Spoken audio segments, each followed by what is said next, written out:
पितृभ्यो नमः। स्वस्ति श्री मातपितृचरणकमलेभ्यो नमः। वर्णानामर्थसङ्घानां रसानां छन्दसामपि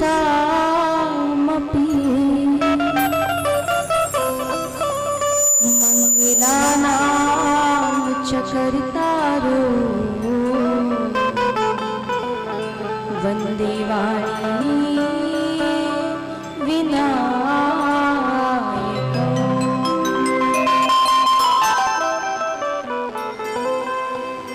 नमोऽस्तु रामाय सालक्ष्मणाय दिव्यैश्च तस्यै जनकात्मजाय।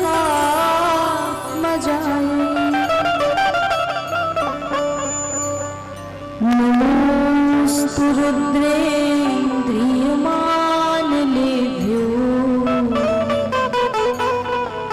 नमोऽस्तु चन्द्रामरुगणेभ्यः।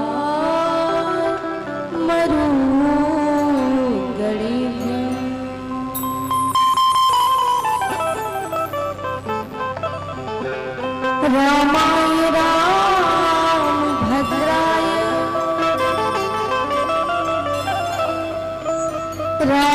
रामचन्द्राय वेदसे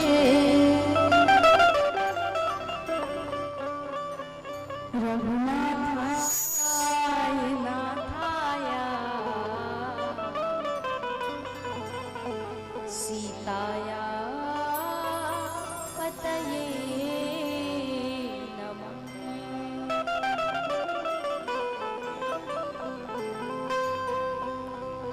भवानी शंकरौ वन्दे श्रद्धा विश्वासरूपिणौ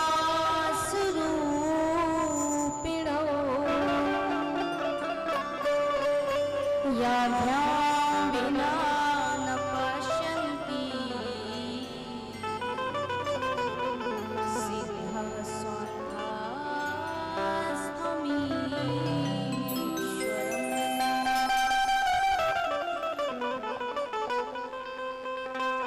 मनोजवं मारुतितुल्यवेगं जितेन्द्रियं बुद्धिमतां वरिष्ठं वातात्मजं वानरयोद्धमुख्यं श्रीरामदूतं शरणं प्रपद्ये।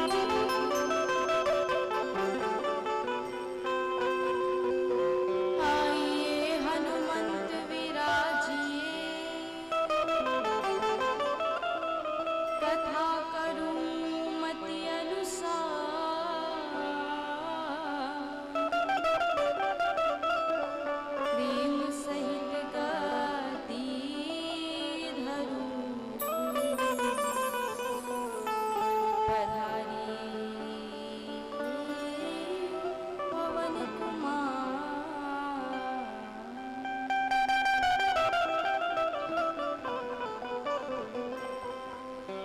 सब द्वारन को छाड़ी के मैं आई तेरे द्वार।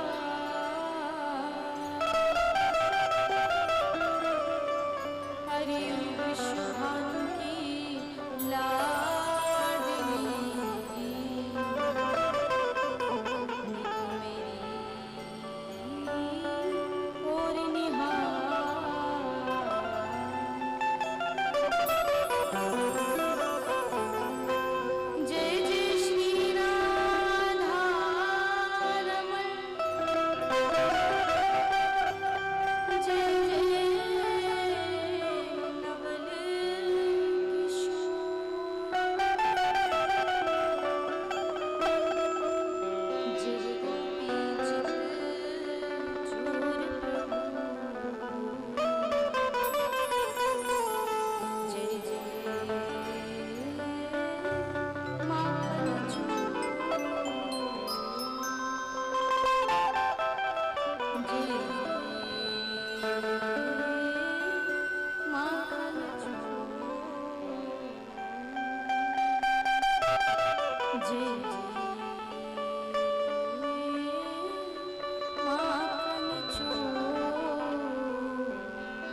शुभ।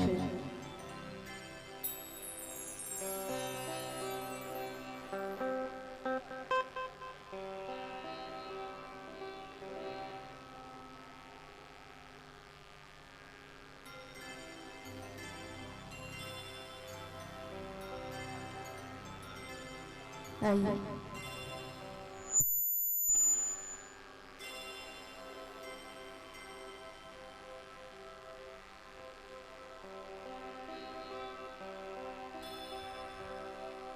द्वितीय दिवस में प्रवेश करने से इस मन और वाणी को पवित्र करिए। सर्वप्रथम हरिनाम संकीर्तन करते हुए श्री राधा माधव के चरण ध्यान को एकाग्रचित करते हुए समर्पित करेंगे। सभी बड़े भाव से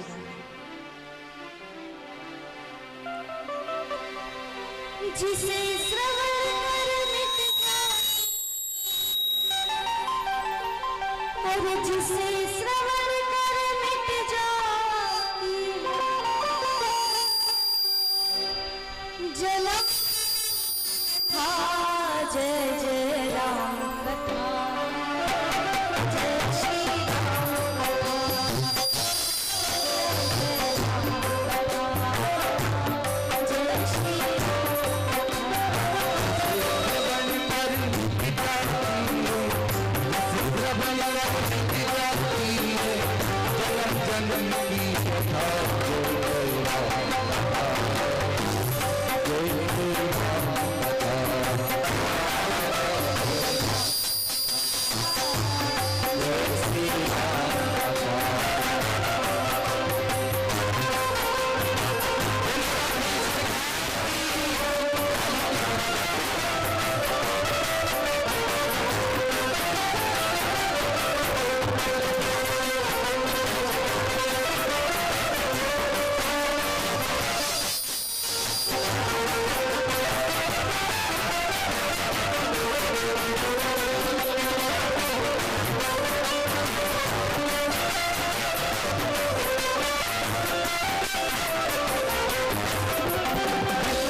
जो मांगे वही प्रदान कर देती है।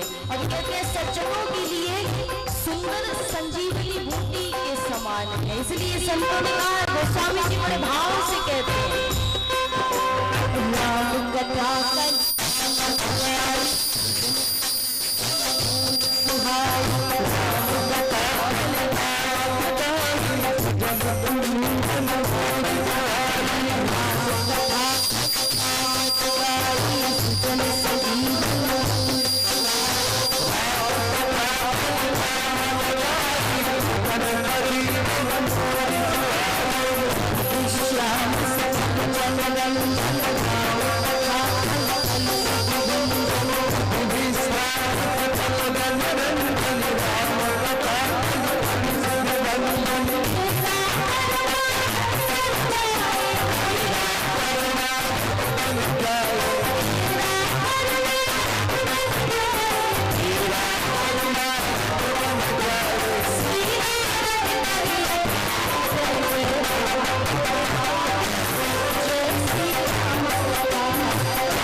महिषासुर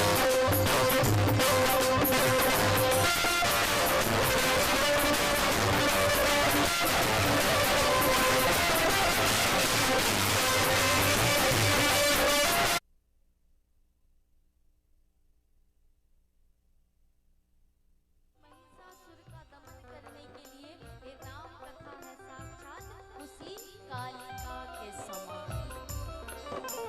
महामोह महिषेष विशाला राम कथा कालिका कराला।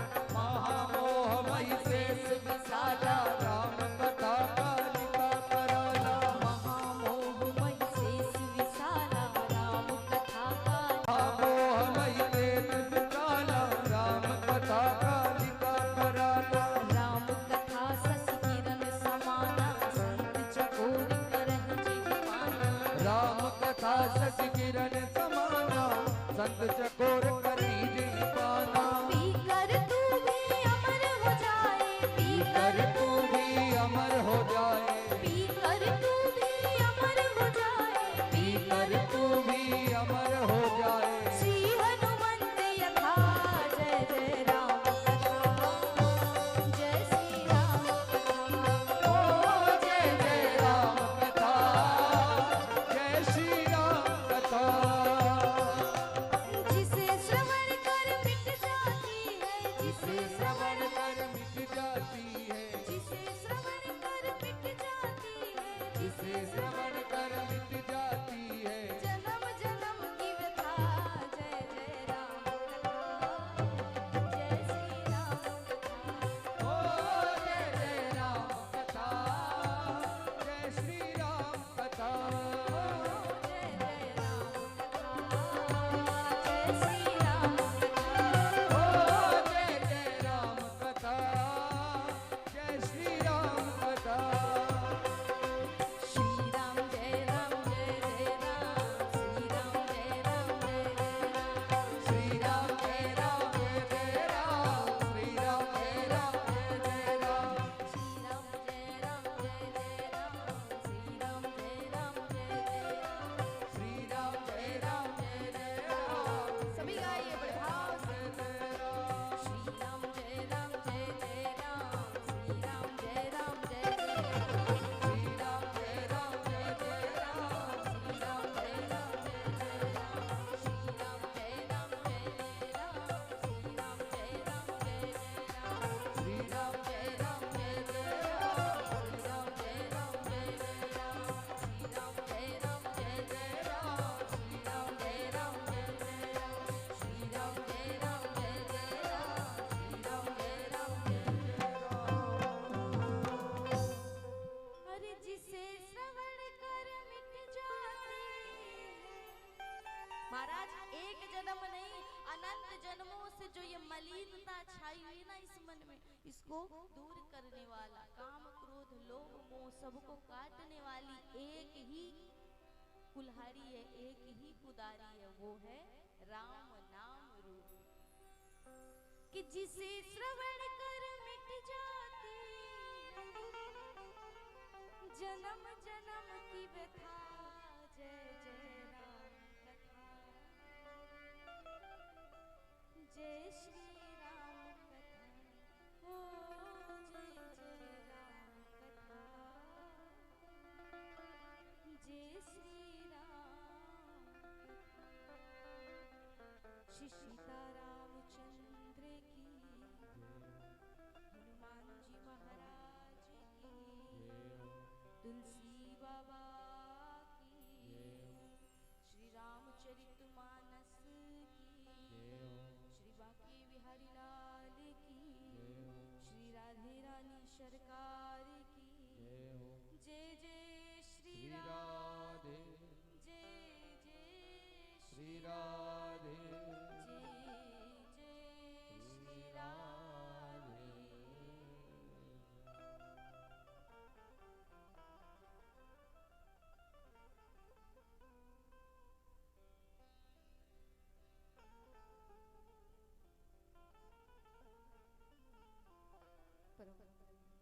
परम परात्पर श्री सीतारामचंद्र जी के वांग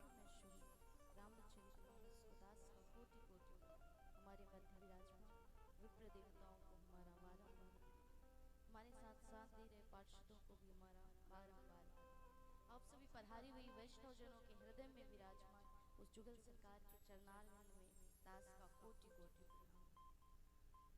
सभी पधारी हुई भक्ति स्वरूपा माताओं को एवं प्रभु प्यारे प्रेमी भक्तों को हमारी व्यासपीठ से प्यार भरा राधे राधे। अभी कल हमने सिखाया था कि आज से राधे राधे ही करना है, राम राम ही करना, क्योंकि हाय हेलो बोलोगे तो नरक में जाओगे, 84 में फंस जाओगे। इसलिए राम राम कहेंगे तो एक नियम बनेगा और किसी भी प्रकार नाम जप तो चलेगा। इसलिए नाम जप ही भाव से पार लगाने वाला है। कलयुग में सबकी आवश्यकता नहीं, किसकी आवश्यकता है? जप की आवश्यकता है।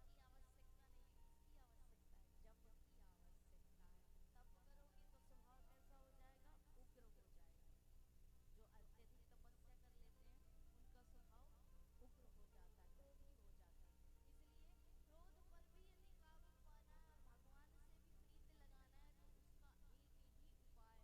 जाएगा? उग्र हो जाएगा। जो अत्यधिक तपस्या कर लेते हैं उनका स्वभाव उग्र हो जाता है, क्रोधी हो जाता है। इसलिए क्रोध पर भी यदि काबू पाना है और भगवान से भी प्रीत लगाना है तो उसका एक ही उपाय है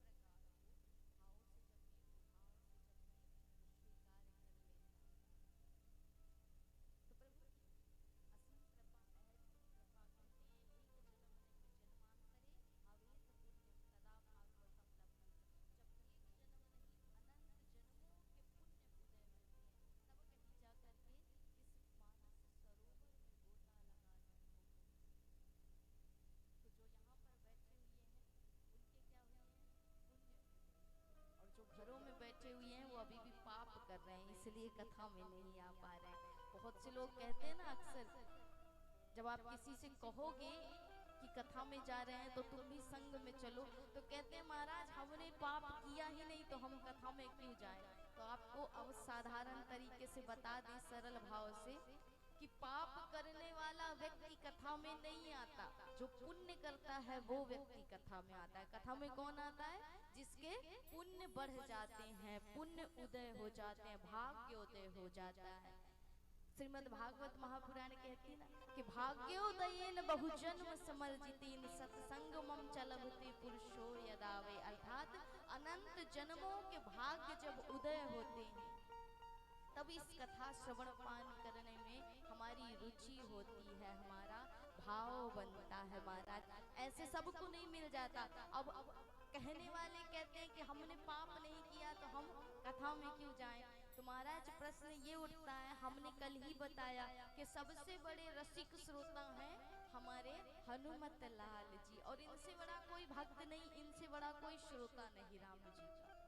तो जिन्होंने हनुमान जी की शरणागति ले ली ना, उन्होंने राम को प्राप्त कर लिया। क्योंकि भगवान को प्राप्त करना है, भगवान के पास आप डायरेक्ट कनेक्शन नहीं जोड़ सकते। किसके पास जोड़ना पड़ेगा? भक्त के पास जोड़ना पड़ेगा। तो हनुमान जी और भोलेनाथ ये दो ऐसे वक्ता और श्रोता हैं जो निरंतर कथा का पान करते रहते हैं और इसी में मगन रहते हैं। तो अब प्रश्न ये उठता है कि भोलेनाथ पापी है महाराज, हनुमान जी पापी हैं क्या? पापी तो नहीं है, पाप तो नहीं किया इन्होंने, तो क्या है? इनसे बड़ा पुण्यात्मा कोई नहीं है, इसलिए इन्हें कथा का आनंद मिलता है, कथा में रस आता है।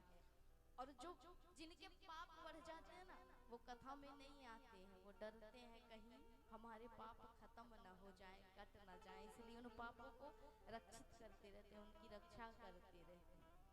तो कथा में वही आता है जिसके पुण्योदय होते हैं और भाग्य उदय होते हैं महाराज। ये जो भगवान की कथा है, कहते हैं कोई सुनने की कल्पना भी कर ले तो कलयुग में उतना ही फल है। यदि आप मन से संकल्प भी कर ले, मन से विचार भी कर ले कि मुझे कथा सुननी है, तो कलयुग में इतनी छूट है महाराज कि आप यदि कोई पुण्य वाली बात, अच्छी बातें, परोपकार की बात यदि मन में सोच भी लेते हो तो उसका ये फायदा है कि आपको उसका फल मिल जाता है। और मन में यदि पाप सोच भी लेते हो, अब ऐसा मत करना कि दिन रात दूसरे का बुरा ही सोचते रहो, ऐसा नहीं करना है, लेकिन इतनी छूट दी गई है कलयुग में, मुक्ति बड़ी सरल है। तो मन से यदि आप कोई सत्कर्म करने का सोचते भी हो तो वो उसका कुछ ना कुछ फल मिलता है। और यदि मन से आपने कभी किसी के प्रति बुरा सोच भी लिया तो उसका पाप नहीं लगता, दोष नहीं लगता। कलयुग में मुक्ति इसीलिए बड़ी सरल है और कलयुग में केवल नाम से, हरि के नाम सुमिरन से नौका पार हो जाती है। लेकिन ऐसा होता ही नहीं। अपने ऊपर हम हजारों खर्च कर ले, लाखों खर्च कर ले, क्या भगवान के लिए कभी किया है? भगवान के लिए करने का सोचा है कभी? नहीं सोचा है। तो भगवान को हम अपना नहीं मानते, इसलिए नहीं सोचते। गोस्वामी जी कहते हैं कि ये मानस ऐसी गंगा है महाराज कि जिस प्रकार वो गंगा है ना, देह को तार देती, उसी प्रकार ये गंगा सकल लोगों को तारने वाली है। इसलिए जितना इसका पान करो उतना ही आनंद आता है। तो गोस्वामी जी कहते हैं कि यदि भाव से पार होना चाहते हो तो इस राम नाम रूपी नौका का आश्रय ले लो और इस पे सवार हो जाओ। तो महाराज इसके खिवैया कौन है? इस राम नाम रूपी नौका में आपने चढ़ने को तो बता दिया, भाव से पार होने को बता दिया, लेकिन इसके खिवैया कौन है? तो बोले इसके खिवैया हैं सद्गुरुदेव। अर्थात कथा जो आपको सुना रहे हैं वो कोई और नहीं है, वही खिवैया हैं जो इस भाव से पार लगाने वाले। इसलिए हम तो बारंबार आपको कह सकते हैं, अब उसे उतारना नहीं उतारना आपके ऊपर निर्धारित है महाराज। वो निर्भर आपके ऊपर करता है, आप उसे उतारते हो कि नहीं उतारते हो। तो इस भाव से पार जाना है तो एक ही नौका है कि भव सागर चाह पार जो पावा। भव सागर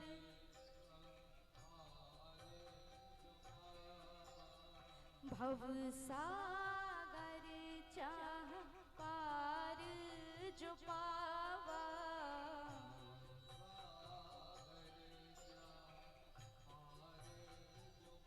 है मानस।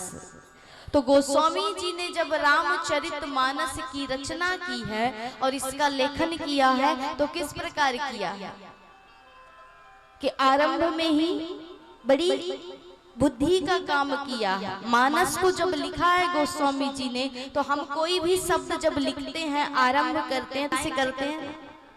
या तो आप बाएं से दाएं लिखेंगे, दाएं से बाएं लिखेंगे, जिसकी जैसे लिखने की आदत। तो बाएं से दाएं ही लिखते हैं ना सभी। लेकिन गोस्वामी जी ने इस तरह नहीं लिखा। कैसे लिखा? गोस्वामी जी ने नीचे से ऊपर की ओर लिखा है। अर्थात पहले मानस, फिर चरित, फिर उसके बाद राम आए। क्यों? क्योंकि ये मन है एक घर। कहते ना, जब आप एक घर बनाते हो तो यदि उस घर की नींव डालते हो और नींव मजबूत नहीं है तो क्या उस घर में रह सकते हो आप? वो आपका संरक्षण कर सकता है, आपकी सुरक्षा कर सकती है? नहीं कर सकती। क्यों? क्योंकि स्वयं मजबूत नहीं है। तो फिर आपको कैसे बचा सकता है? हल्के से हवा में, तूफान में, बारिश में टूट करके बिखर जाएगा। इसलिए गोस्वामी जी कहते हैं कि ये मानस अर्थात मन रूपी इस घर की नींव को जब मजबूत करोगे ना, इसे विकारों से हटाओगे, विषयों से अनासक्त बनाओगे, तो इसमें एक ना एक दिन ये चरित्र आपका जरूर उजागर होगा और उसमें राम अवश्य आएंगे। जब आप किसी घर में रहते हैं तो मान लो कुछ दिन के लिए बाहर चले गए तो लौट करके आओगे तो क्या रहने के योग्य रहेगा? रहेगा? नहीं रहेगा। पहले सफाई करनी पड़ेगी, फिर ही वो रहने के योग्य बनेगा। उसी प्रकार है ये मन। ये मन भी एक घर है। तो कहते हैं, संत कह रहे हैं कि मम हृदय भुवन प्रभु तोरा, जहां आए बसे बहु चोरा। तो इन चोरों को जब तक नहीं भगाओगे तो राम का आगमन नहीं होगा। इस मन में राम आएंगे नहीं महाराज। तो जिसका आचरण समाज में सबसे ऊंचा, वही इस मन का देवता और वही है रामचरितमानस के राजा राम। राम भी हम सब की तरह साधारण मनुष्य ही बन करके आए थे। माना कि ब्रह्म है, लेकिन आए तो साधारण मानव बनकर ही थे ना, समाज को बताने के लिए, समाज को जगाने के लिए महाराज।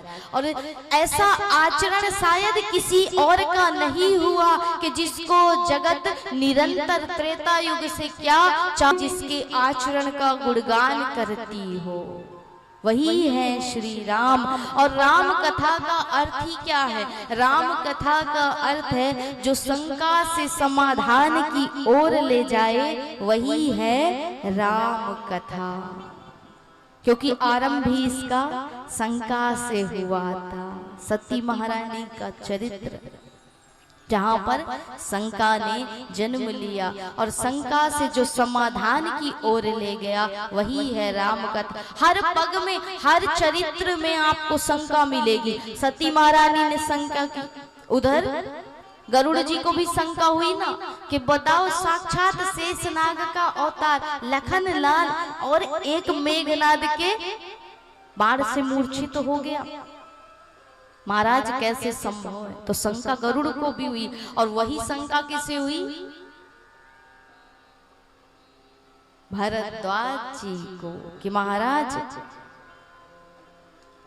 ये राम आखिर है कौन? तो राम की कथा ही कहती है कि जीवन की जितनी शंका है उनका जो समाधान करा दे, वही है राम की कथा। तो गोस्वामी जी आरंभ करते हैं।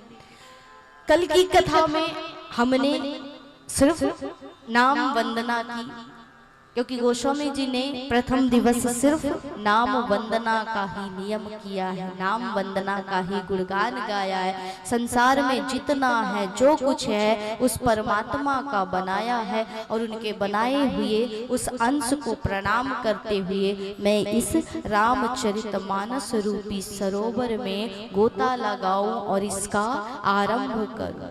उससे पहले अपने भूत भावन भोलेनाथ भगवान के चरणों में मैं प्रणाम करता हूँ, मस्तक को झुका करके। प्रणाम के भी बड़े अच्छे परिणाम होते हैं। कैसे? कि जब कौरव पांडवों का युद्ध चल रहा था ना, तो महाराज कौरवों की सेना में ऐसे ऐसे सूरवीर थे, ऐसे ऐसे योद्धा थे कि जिनको जीत पाना भगवान के लिए भी असंभव था। लेकिन भगवान ने सोचा कि जहां पर बात ऐसे न बने, वहां समझदारी से, सूझबूझ से काम लेना चाहिए। तो कन्हैया ने कहा कि द्रौपदी जरा पास तो आना। द्रौपदी को लेकर के गए, कहा? जहां पर भीष्म पितामह की सुंदर वो कुटिया थी।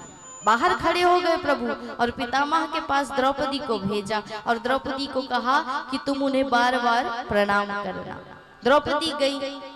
द्रौपदी ने एक बार प्रणाम किया, पितामह ने आशीर्वाद दिया कि सौभाग्यवती हो, सुहागन रहो। दोबारा प्रणाम किया, फिर से वही दिया। 5 बार हो गए, 5 बार भीष्म पितामह ने वही आशीर्वाद दिया। अब जब पितामह ने आशीर्वाद दे दिया तो पितामह भी मुस्कुराने लगे और कहा, द्रौपदी वो कहाँ है जिसने तुझे भेजा है यहाँ पर? बोले पितामह बाहर ही खड़े हैं। बोले बड़ा चतुर है, उसे पता है कि मैं जीत नहीं सकता, इसलिए मेरे ही मुख से वो बात कहलवा दी कि अब तेरा अखंड सदैव बना रहेगा, तेरा सौभाग्य अखंड रहेगा महाराज। तो स्वयं कहलवा दी। तो प्रणाम के भी बड़े अच्छे परिणाम होते हैं, लेकिन प्रणाम भी सोच समझ करके करना चाहिए, किसी को भी नहीं कर देना चाहिए, नहीं तो उसका भी बुरा परिणाम होता है। और पीछे से कभी भी भगवान को प्रणाम नहीं करना चाहिए, पता है ना सभी को। यदि आप पीछे से भगवान को प्रणाम करते हैं तो आपने जीवन में जो भी पुण्य किया है वो सारा छीड़ हो जाता है, समाप्त हो जाता है। इसलिए भगवान को ना सामने से प्रणाम करना चाहिए, ना बाईं ओर से और ना पीछे से। प्रणाम कहाँ से करना है? भगवान के दाएं भाग से। अपना दाया नहीं, भगवान का दाया भाग। भगवान का दाया कौन सा होता है? ये होता है। तो भगवान को प्रणाम इधर से किया जाता है। मंदिर में आप जाते हो अक्सर तो पीछे से प्रणाम करते हो ना, पीछे से प्रणाम नहीं करना चाहिए, क्योंकि पीछे से प्रणाम करने से क्या होता है, कालियावन नाम का एक राक्षस था, उसने बड़ा सत्कर्म किया था, बड़ा सत्कर्मी था, तो भगवान उसे मार नहीं सकते थे। क्यों? क्योंकि उसके पुण्य इतने बढ़ गए थे। था तो अधर्मी राक्षस था, लेकिन भगवान उसे मार नहीं पा रहे थे। तो भगवान ने सोचा कि इसे मारूं कैसे। और जो हिंसा करने वाला हो ना, उससे थोड़ा छल करने में भी दोष नहीं लगता, पाप नहीं लगता। तो भगवान ने क्या किया, कालियावन से जब युद्ध हो रहा था तो भगवान रण छोड़ के भागने लगे। अब भगवान भागने लगे तो कालियावन उनका पीछा करने लगा, दिखने लगी। जितनी उसे भगवान की पीठ दिखी और जहां तक दिखी, उसके जितने जीवन के सत्कर्म थे, जितने पुण्य थे, वो सब समाप्त हो गए। और जब समाप्त हुए तब भगवान ने उसका उद्धार करवाया, उसको मृत्यु प्रदान की। नहीं तो भगवान उसे मार नहीं सकते थे, इतना सत्कर्म किया था उसने। इसलिए प्रणाम करिए, लेकिन सोच समझ करके। गोस्वामी जी भोलेनाथ को प्रणाम कर रहे हैं, क्यों?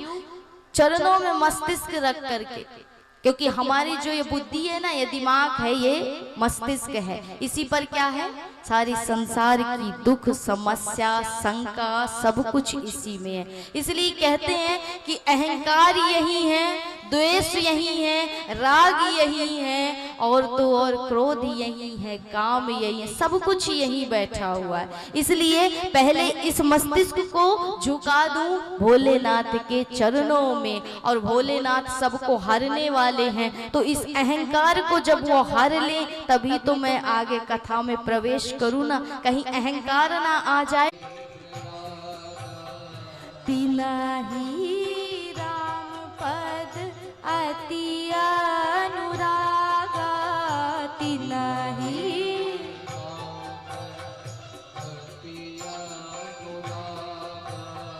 तापस समदम दया निधाना, तापस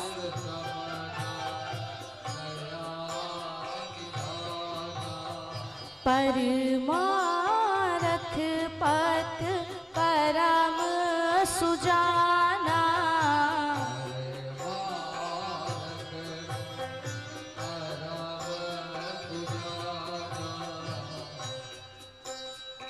भरद्वाज मुनि के आश्रम से इस सुंदर मानस सरोवर का आरंभ किया है, इस मानस की कथा में प्रवेश किया है। प्रयाग के उस सुंदर गंगा के किनारे पर भरद्वाज मुनि का आश्रम है, वही निवास करते हैं। और गोस्वामी जी कहते हैं कैसे हैं ये, कैसे हैं कि ये तपी भी हैं, और इन्होंने अपने तप के प्रभाव से अपने क्रोध को, काम को, लोभ को जीत लिया है महाराज। नहीं तो अत्यधिक तप करने वाला उग्र स्वभाव का हो जाता है, क्रोधी हो जाता है, लेकिन इनमें समता भी है और तप भी अत्यधिक है, दोनों का समावेश है। बड़े शांत हैं, साधारण है, शील स्वभाव के हैं। माघ मकर गत रवि जब होई, माघ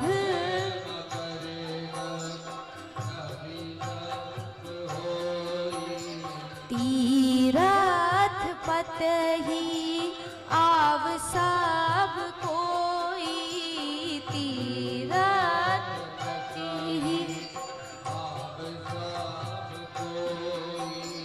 देव दनुज किन्नर नार श्रेणी, देव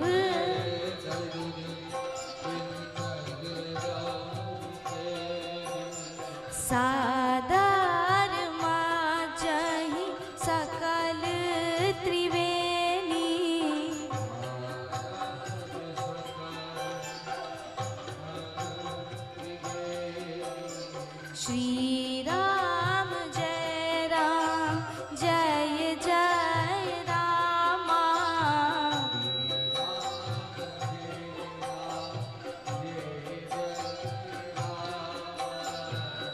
मकर राशि में जब सूर्य की संक्रांति होती है तो जितने भी लोग हैं, जितने संत मुनि जन है, जो भी भगवत प्रेमी हैं, वो सब जाकर के निवास करते हैं प्रयाग की उस तलहटी में। गंगा स्नान और हरि का भजन चलता है। यहीं पर आगमन हुआ था याज्ञवल्क्य जी महाराज का।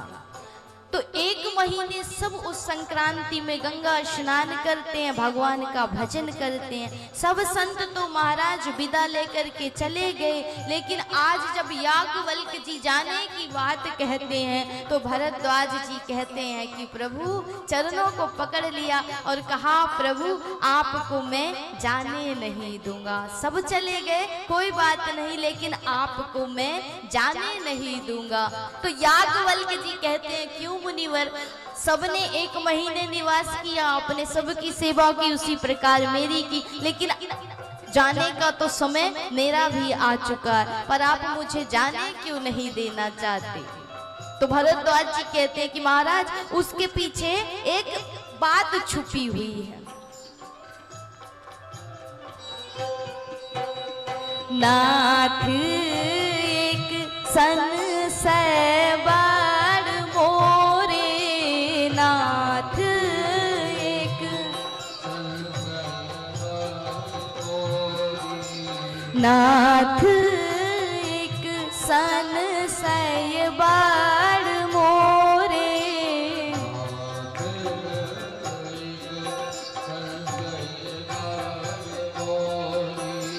करगात वेद तातो सब तोरे, करगात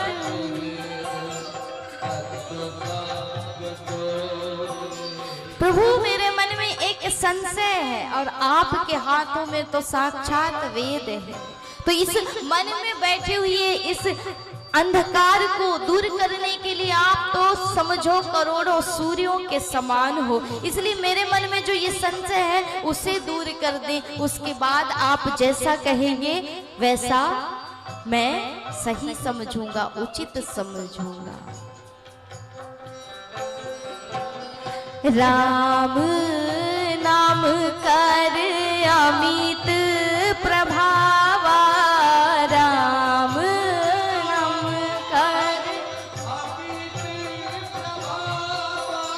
राम नाम कर अमित प्रभावा, राम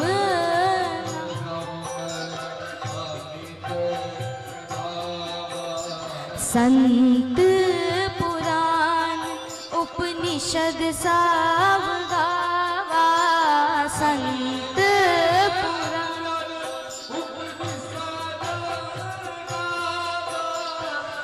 कि महाराज मैंने सुना है इस राम नाम के प्रभाव को, बड़ा जगत में नाम है इसका, इस राम के नाम का बड़ा प्रभाव सुना है। तो महाराज मेरे मन में ये संशय है कि क्या एक ही राम है या संसार में दो राम है। याज्ञवल्क्य जी कहते हैं कि कैसे मुनिवर, मैं समझा नहीं। तो भरद्वाज जी कहते हैं इसी संशय को तो दूर करने के लिए आपके पास आया हूं, आपके चरणों में आया हूं। इसलिए महाराज एक राम अवधेश कुमारा, एक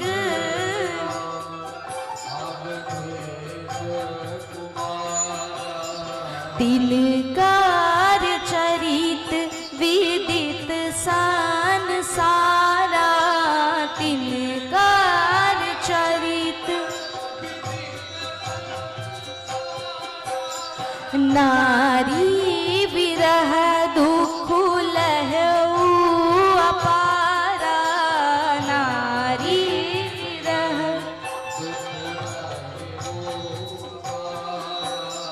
भयऊ रोसुरन रावण मारा, भयऊ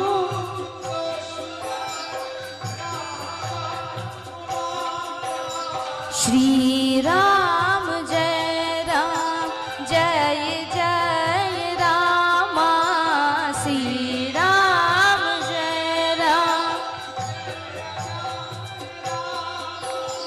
श्री राम जय राम जय जय रामा।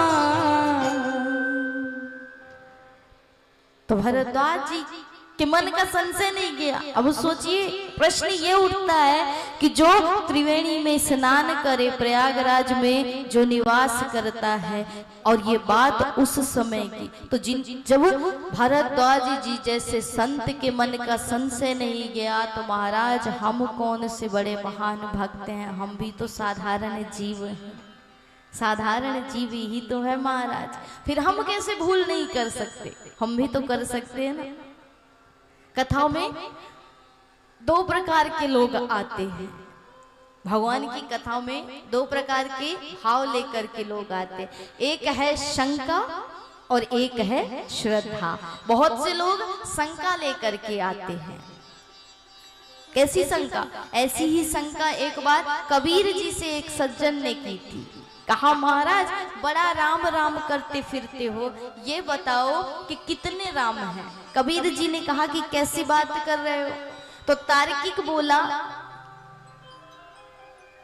कबीर जी कहते हैं कि महाराज एक ही राम है, सब कर परम प्रकाशक जोई, राम अनादि अवधपति सोई। एक ही राम है। तो तार्किक कहता है कि गलत बात महाराज, मैं यदि कह दूं 4 राम है तो? बोले कैसे? तो कहा कि एक राम दशरथ घर डोले, एक राम घट घट में बोले, एक राम का सकल पसारा, एक राम दुनिया से न्यारा, और जामे कौन है राम तिहारा। तो कबीर जी कहते हैं कि महाराज जिन रामों को तुमने गिनाया है ना, वो सबरे एक ही राम है। वही राम दशरथ घर डोले, वही राम घट घट में बोले, उसी राम का सकल पसारा, और वही राम दुनिया से न्यारा। तो एक ही राम है संसार में, 4 नहीं है। लेकिन अब महाराज जो तर्क वितर्क करने वाले होते ना, जिनके मन में यदि एक बार शंका आ गई तो उसका समाधान फिर राम के नाम में ही मिलने वाला है और कहीं नहीं मिलने वाला है। तो तार्किक माना नहीं, बोले महाराज मैं मान नहीं सकता, कैसे एक राम हो सकता है? तो अब जो जैसी वाणी बोले ना, उससे वैसी ही वाणी में बोलना चाहिए। तो तर्क कर रहा, इसलिए कबीर जी कहते हैं कि सुन, तेरे कितने बाप हैं? बोले महाराज कैसी बात करते, बाप तो एक ही होता है। बोले यदि मैं 4 बता दूं तो फिर कैसे मानेगा तू? तो बोले कैसे 4 बाप हुए? तो कबीर जी कहते हैं कि एक बाप तेरे चाचा को भाई, एक बाप तेरे चाचा को भाई, एक बाप तेरे नाना को जमाई, एक बाप तेरे दादी को बारो, एक बाप तेरे फूफा को सारो, और या में कौन है बाप तिहारो। अब बता तू ही कि इसमें तेरा बाप कौन सा है? तो कबीर दास की उल्टी वाणी, बरसे कंबल भीगे पानी। इसीलिए कहा गया है कि तर्क वाले को तर्क की ही बुद्धि से जीता जा सकता है। तो तुमने पूछा कि कितने राम है, तो अब तुम ही बताओ कि तुम्हारे कितने बाप हैं? एक ही हुई है ना। जिस प्रकार तेरे एक ही बाप है, उसी प्रकार इस संसार का भी एक ही बाप है, वही राम है। तो महाराज भरद्वाज जी का जब संशय नहीं गया तो हमारा कैसे जाए? इसलिए कथा में जाइए तो शंका लेकर के नहीं, श्रद्धा लेकर के। यदि शंका लेकर के जाओगे तो सती महारानी सी स्थिति होगी जो अभी आगे चल के उनकी होने वाली है। यदि श्रद्धा लेकर के जाओगे तो पार्वती सी स्थिति होगी जो जन्म जन्मों के लिए अर्धनारीश्वर बन के भोलेनाथ में समाहित हो गई। शंका ने सती को दूर कर दिया। वही शंका जब समाप्त हुई और श्रद्धा के रूप में प्रकट हुई तो वही पार्वती जन्म जन्म के लिए अजर अमर हो गई महाराज, और भोलेनाथ में समाहित हो गई। इसलिए कथा में शंका नहीं, श्रद्धा के साथ जाइए, श्रद्धा लेकर के जाइए। और कोई कुछ भी सुनाए, राम का नाम तो गा रहे हैं ना, राम का नाम तो सुना रहे हैं। तो महाराज मेरा प्रश्न ये है, मेरे मन में ये संशय है कि ये राम कौन है? जिसे वेद नेति नेति गाते हैं, जिसका साक्षात भोलेनाथ निरंतर नाम जप करते हैं, क्या ये वही राम है जो दशरथ के पुत्र हुए? एक राम को तो मैं जानता हूं जो दशरथ के पुत्र थे, माता पिता के कहने पर वन को चले गए। वन में रावण ने उनकी पत्नी का हरण कर लिया और अपनी पत्नी के विरह में व्याकुल होकर के उन्हें खोज रहे हैं, ढूंढ रहे हैं, रावण का उद्धार किया। इन राम को तो मैं जानता हूं। तो कहने का अर्थ ये है महाराज कि क्या ये वही राम है जिसकी शिव भी आराधना करते हैं, वेद भी जिसे नेति नेति पुकारते हैं? क्या ये राम और वो राम एक है? याज्ञवल्क्य जी समझ गए कि भक्त की जो नैष्ठिक बुद्धि है ना, वो कथा की ओर है, कथा का रस करना चाहता है। कथा को दो ही लोग श्रवण कर सकते हैं, कौन? मुहुरहो रसिका भुवि भावुका, अर्थात एक रसिक जन और दूसरा भावुक, जिसके अंदर भाव होगा राम के प्रति वही इस कथा को समझ सकता है, और जिसके अंदर रस होगा नाम के प्रति वही इस कथा को पान कर सकता है। दो ही अधिकारी हैं, एक है रसिक और एक है भावुक। बाकियों के लिए तो ये कथा संसार की व्यथा के समान है महाराज। संसार में दो ही चीजें हैं, एक है व्यथा और एक है हरि की कथा। अब फैसला हमारे हाथ में है कि हमें संसार की व्यथा को उठाना है कि हरि की कथा को उठाना है। तो याज्ञवल्क्य जी भी समझ गए कि यहाँ पर चतुराई से बात की है भरद्वाज जी ने। बोले महाराज राम कथा तो आपको पता है, ये बात मुझे पता है, लेकिन मैं समझ गया कि आपको रस आ रहा है कथा सुनने के प्रति, इसलिए आपने मुझसे ये प्रश्न किया है, तो मैं कथा आपको सुनाऊंगा। और यही प्रश्न एक बार किसने किया? सती महारानी।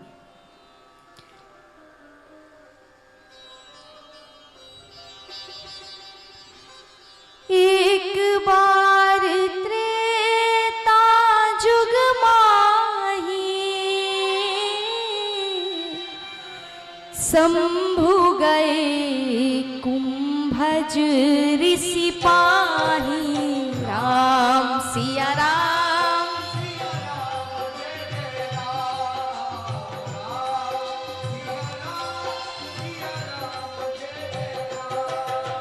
हो।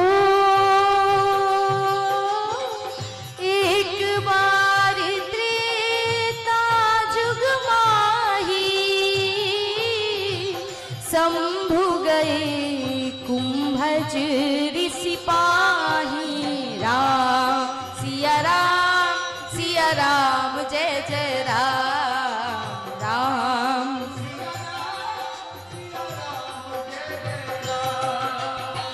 संग सती जग जननी भवानी पूजे ऋषि अखिलेश्वर जानी। राम सिया राम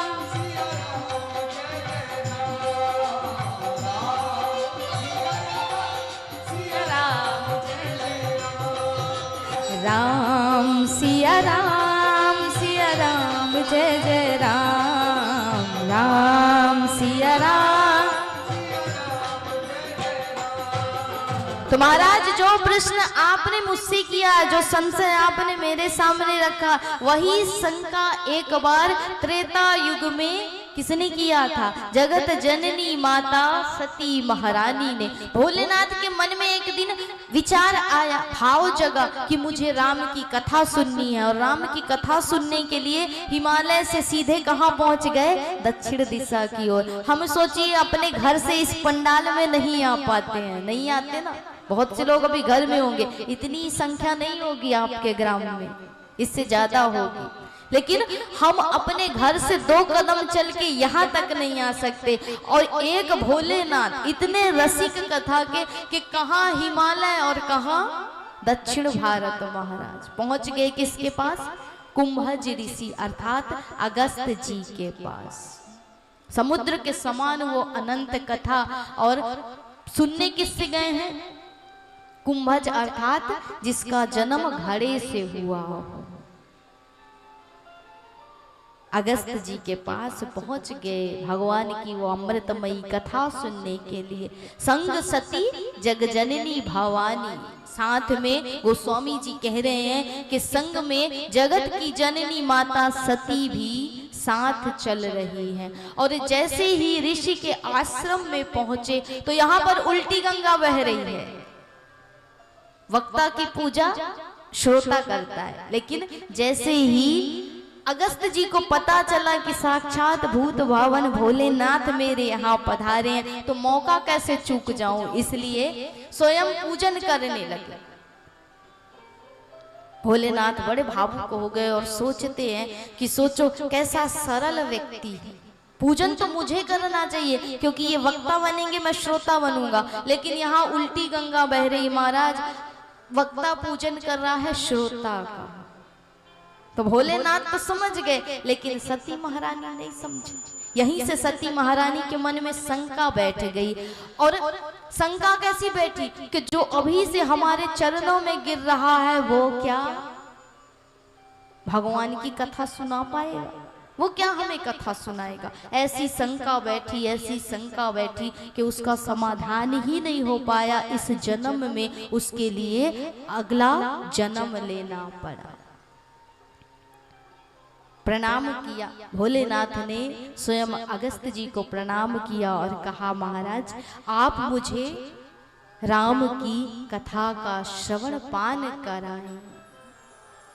अगस्त जी ने कथा आरंभ की। राम कथा मुनि वर्ज बखानी, सुनी महेश परम सुख मानी।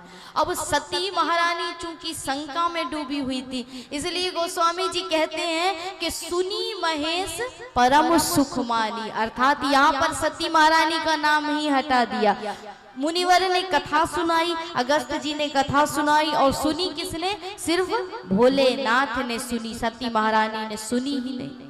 सबरी कथा है गई। तो अब जब कथा हो जाए तो उसके बाद हाथ में पुष्प चावल लेकर के दक्षिणा भी दी जाती है ना।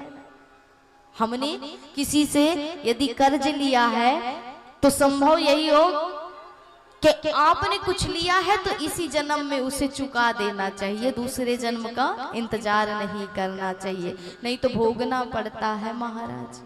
किसी भी प्रकार भोगोगे, लेकिन भोगोगे। एक ग्राम में एक जमींदार थे, वो सबको कर्ज दिया करते थे और कर्ज देते थे तो उनके पास एक डायरी थी। उस डायरी पे वो लिखते थे कि इसी जन्म में चुकाओगे या अगले जन्म में चुकाओगे। जब कोई कर्ज लेने आता था तो उनसे कहते थे कि इसी जन्म में चुकाओगे या अगले जन्म में चुकाओगे।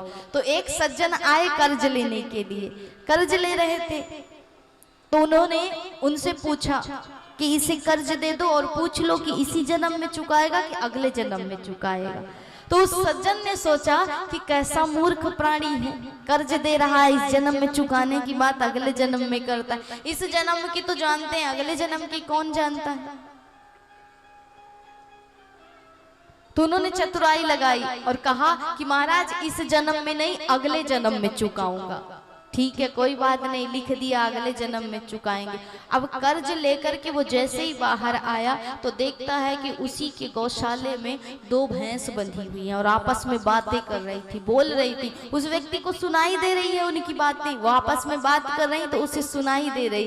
तो एक भैंस दूसरी भैंस से कहती है कि तू क्यों यहाँ पर बंधी हुई है, तू क्यों किस पाप की सजा भोग रही है। बोले महाराज मैंने इस व्यक्ति से कर्ज लिया और बड़ी चतुराई दिखाई। जब इसने मुझसे पूछा कि तू इस जन्म में चुकाएगा या अगले जन्म में चुकाएगा, तो मैंने सोचा कि इस जन्म की तो सब जानते, अगले जन्म की कौन जानता है। तो मैंने कर्ज ले लिया और लिखवा दिया कि अगले जन्म में चुकाऊंगा, और आज उसी को चुकाने के लिए इसके गौशाला में बंधा हुआ हूँ और वही कर्ज तो चुका रहा हूं। तो कर्म किस प्रकार है, ये कर्म पीछा नहीं छोड़ती। जिस प्रकार हजारों गायों की झुंड में बछड़ा अपनी माँ को ढूंढ लेता है ना, और वो माँ अपने बच्चे को ढूंढ लेती है, सबका स्वरूप एक सा है। गाय कोई पहचान सकती है कि कौन सी मेरी है कौन सी तेरी है, लेकिन फिर भी वो अपने बच्चे को कैसे ढूंढ लेती है।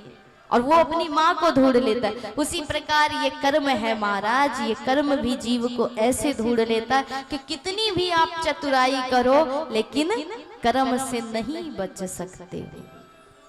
तो कर्म तो भोगना ही पड़ेगा, उस परिणाम को तो भोगना ही पड़ेगा।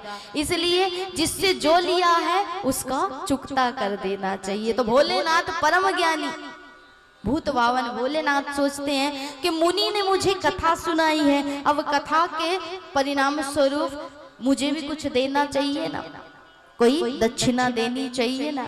इसलिए कहा कि यदि मैं स्वयं दूंगा तो ये लेंगे नहीं, और इनसे ही पूछ लूं कि इनके लिए जो उपयोगी वस्तु हो वो इससे मांग ले। तो कहा मुनिवर आपने मुझे कथा सुनाई, धन्य कर दिया, आपको भी मैं कुछ देना चाहता हूँ, आपके पास जो ना हो आप मुझसे मांगे। लेकिन भारत के संत है महाराज ऐसे लोभी लालची नहीं। उन्होंने कहा कि महाराज मांगना कोई युक्ति नहीं है, इसलिए एक युक्ति निकाली और कहा प्रभु मैंने जो कथा आपको सुनाई वो कथा आपको कैसी लगी, उस भक्ति का मुझे प्रदान कीजिए। भोलेनाथ समझ गए कि मुनिवर कहना नहीं चाहते, लेकिन चतुराई से इन्होंने भक्ति का वरदान मुझसे मांग लिया कि जिस राम की मैंने कथा सुनाई उसकी भक्ति कैसी है उसका मुझे वर्णन कर दीजिए, बस इतना ही चाहता हूँ। भोलेनाथ ने भक्ति का वरदान दिया, वहां से चले गए। अब जब भोलेनाथ जा रहे हैं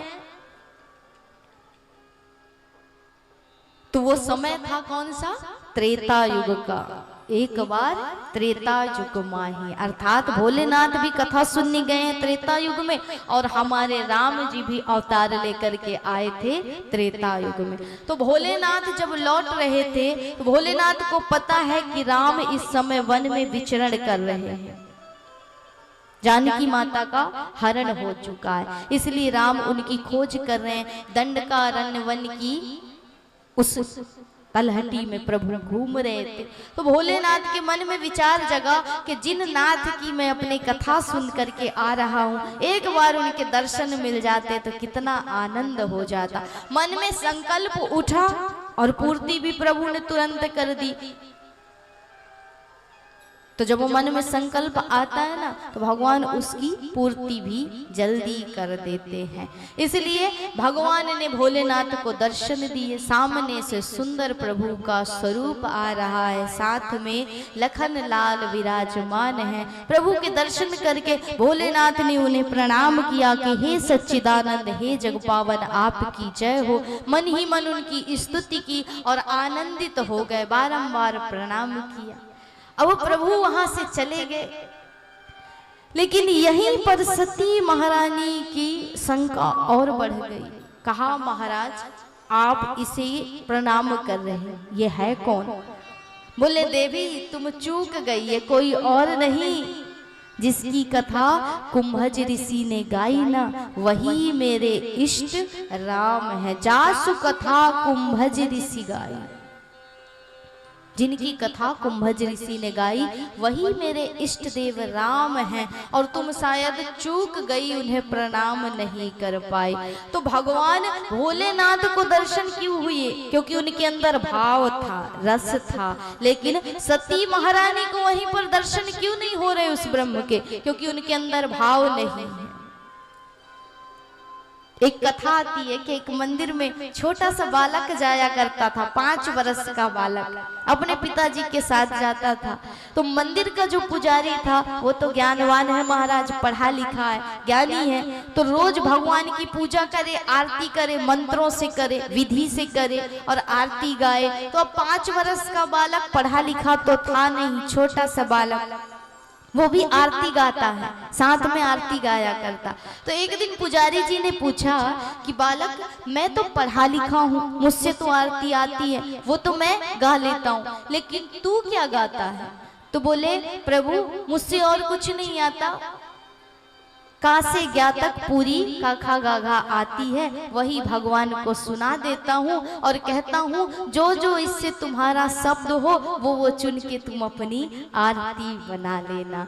तो कहते हैं भगवान ने उस पुजारी से पहले उस बालक की सुनी होगी, क्योंकि उसके अंदर भाव था महाराज, उसके अंदर प्रेम था।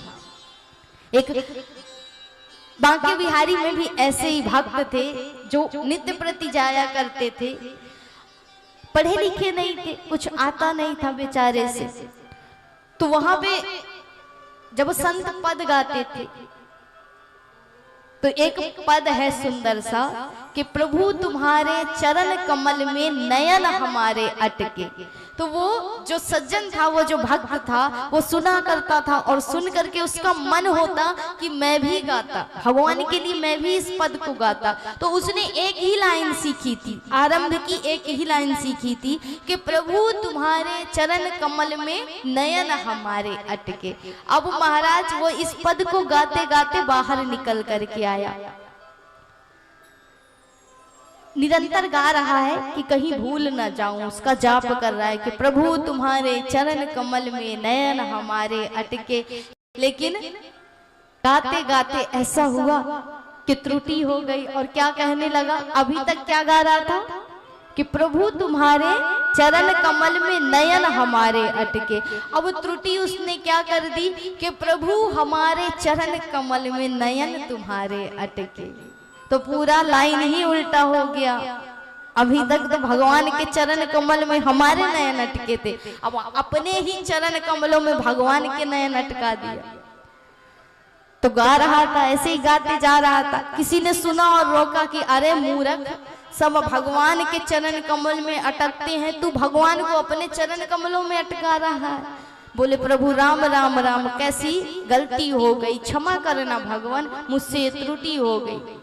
भगवान प्रकट हुए और कहा तू जो गा रहा है वही गा। उसी में बड़ा आनंद आ रहा था, क्योंकि आज तक भक्त तो बहुत देखे, सबको यही गाते सुना कि प्रभु तुम्हारे चरण कमल में नयन हमारे अटके। लेकिन आज मिला है सबसे भोला और प्यारा भक्त जिसने अपने चरणों में हमारे नयन को अटका लिया। आज तक हमारे नयन किसी के चरण में अटके नहीं थे, लेकिन आज वास्तव में अटक गए। तो महाराज भगवान सिर्फ भाव देखते हैं और भाव से ही हरि मिलते हैं और किसी चीज से नहीं मिलते हैं।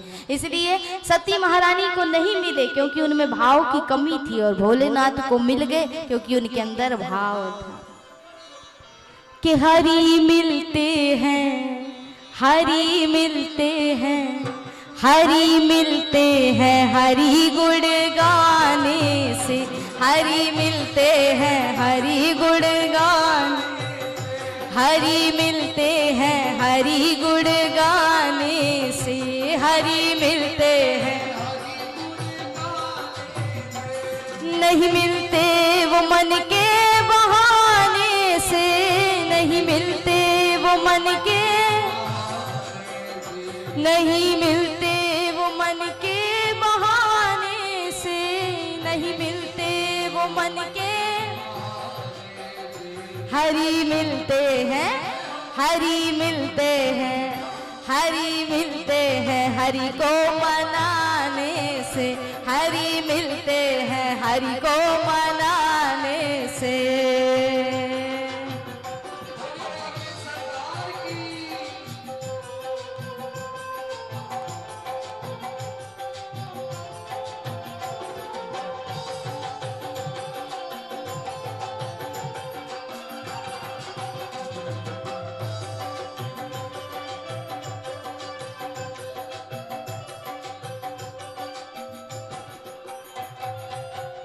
चाहे गंगा नहाओ चाहे यमुना में, चाहे गंगा नहाओ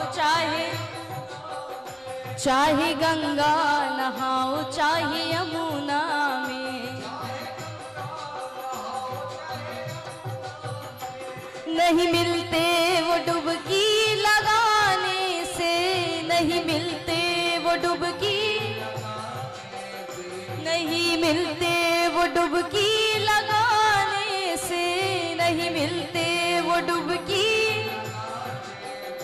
हरि मिलते हैं, हरि मिलते हैं, हरि मिलते हैं हरि को मनाने से, हरि मिलते हैं हरि को मनाने से।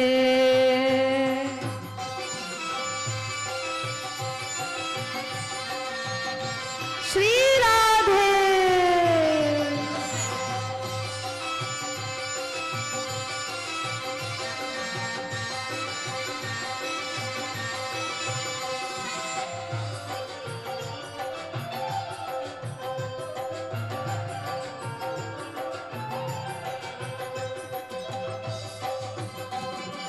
जय हो।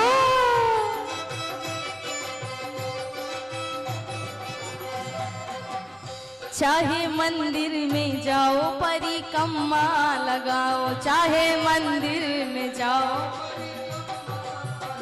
चाहे मंदिर में जाओ परिक्रमा लगाओ, चाहे मंदिर में जाओ, नहीं मिलते वो माला घुमाने से, नहीं मिलते वो माला, नहीं मिलते वो माला घुमाने से, नहीं मिलते वो माला। हरि मिलते हैं, हरि मिलते हैं, हरि मिलते हैं हरि को मनाने से, हरि मिलते हैं हरि को,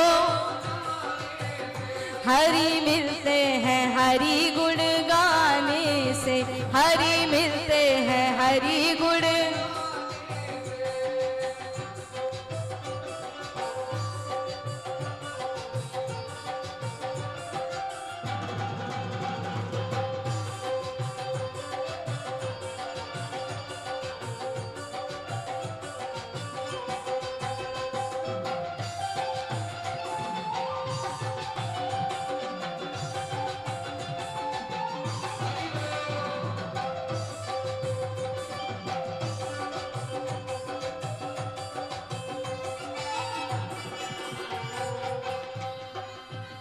तुम प्रेमी बनो प्रभु के प्यारे बनो, तुम प्रेमी बनो, तुम प्रेमी बनो प्रभु के प्यारे बनो। भक्ति मिल जाए सत्संग में आने से, भक्ति मिल जाए सत्संग में, भक्ति मिल जाए सत्संग में आने से, भक्ति मिल जाए सत्संग। हरि मिलते हैं, हरि मिलते हैं, हरि मिलते हैं हरि को मनाने से, हरि मिलते हैं हरि को मनाने से, नहीं मिलते वो मन के बहाने से, नहीं मिलते, नहीं मिलते वो मन के बहाने से, नहीं मिलते वो मन के।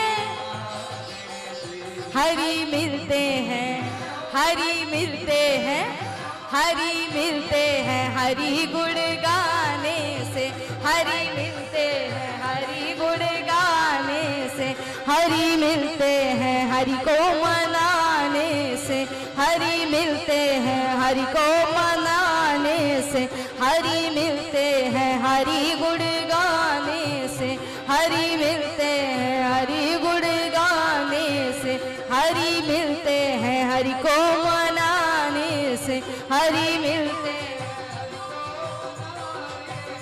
हरि मिलते हैं हरि को मनाने से, हरि मिलते हैं हरि को मन। और महाराज ये सब तो बहानेबाजी है कि हमारे पास समय नहीं है, इसलिए कहा कि नहीं मिलते वो मन के बहाने से। प्रभु तो किसी प्रकार भजो उस प्रकार मिल जाते हैं, चाहे भाव से भजो चाहे कुभाव से भजो, सिर्फ एक नाम सुमिरन ही तो करना है। और यदि ये नियम बन गया तो कोई ऐसा नहीं है कि प्रभु आपसे कहते हैं कि स्नान करके भगवा पहन के तभी तू मेरी पूजा कर, ऐसा कोई नियम नहीं है महाराज। भाव से तो भगवान कर्माबाई के बगैर नहाए धोए के खिचड़े का भी सेवन कर लेते हैं। तो यदि भाव से पुकारोगे ना कि भाव का भूखा हूं मैं, अरे भाव ही किसा, भाव से भजता मुझे जो, भाव से बेड़ा पार। तो भाव से भजने पर वो सबरी के झूठे बेर भी खा लेता है, और भाव से भजने पर वो तो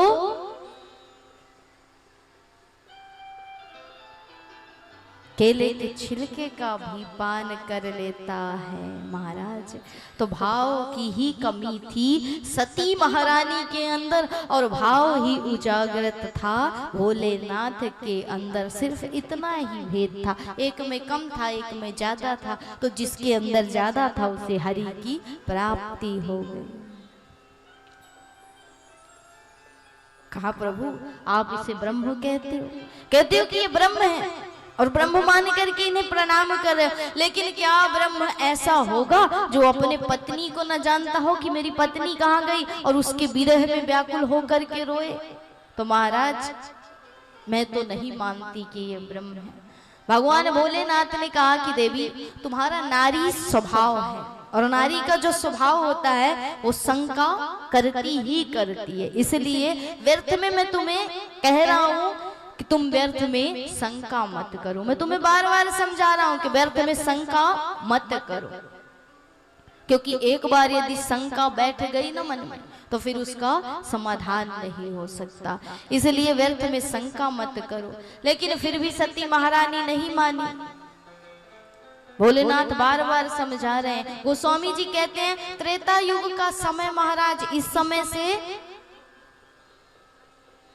कितना अच्छा समय रहा, और उस समय में समझाने वाले कौन? भोलेनाथ। और सती जैसी महारानी जगत जननी ना समझे तो फिर ये जीव को बार बार समझा करके हम भी हार जाते हैं। हम जैसे कई वक्ता आते हैं समझाते हैं, लेकिन हम क्या करते हैं 9 दिन 7 दिन सिर्फ कथाओं में नाम लिया, उसके बाद छोड़ दिया, फिर उसी संसार में बंध गए। अब कहते हो संसार ने हमें बांध रखा है। संसार ने नहीं बांध रखा।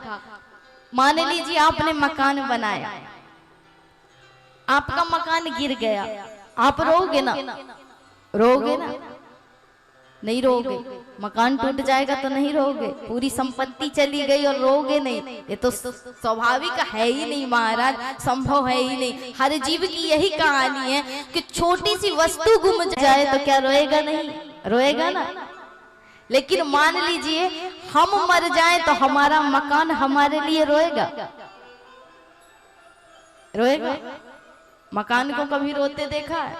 मकान रोएगा अपने मालिक के लिए? नहीं रोएगा। तो हमें संसार ने नहीं पकड़ा, संसार को हमने पकड़ रखा है। ये जीव की दुर्दशा है। सिर्फ 7 दिन 9 दिन नहीं, इस जीवन का हर दिन हर क्षण।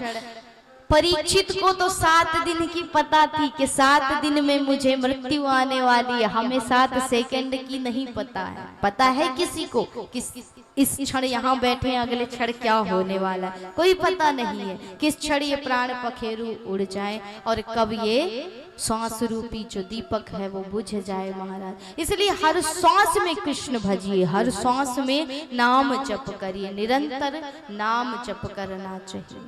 और वेद जिसको गाते हैं ब्रह्म स्वयं राम बन करके आया है। देवी भोलेनाथ जैसे समझाने वाले व्यक्ति और सती महारानी की शंका का समाधान नहीं हुआ। फिर हम बार बार चिल्ला करके कितना भी समझाएं, लेकिन आपका मन तो अभी घर में ही जा रहा है कि रात्रि ज्यादा हो रही तो घर चले जाएं। तो इस मन को बांधिए, क्योंकि कहते हैं ना कि मन से बड़ा बहरूपी न कोई, पल पल रचता स्वांग निराले। मन से बड़ा बहरूपी न कोई, पल पल रचता स्वांग निराले। माया ममता में उलझा रहे वो, पड़ जाए जो मन के पाले। माया ममता में उलझा रहे वो, पड़ जाए जो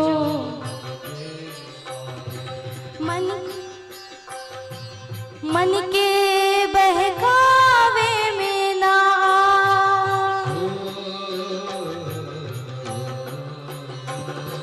मन के बहकावे में ना, मन राह भुलाए भ्रम में डाले।